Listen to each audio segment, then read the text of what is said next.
పట్టుదలతో చేస్తే సమరం తప్పకుండా నీదే.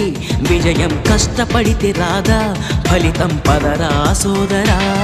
నీ ధైర్యం తోడై ఉండగా, ఏ సాయం కోసం చూడక, నీ ధ్యేయం చూపే మార్గంలో పోరా సూటిగా.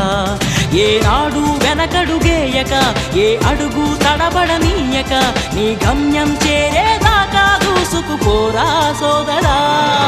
పట్టుదలతో చేస్తే సమరం తప్పకుండా నీదే. విజయం కష్టపడితే రాదా, ఫలితం పదరా సోదరా.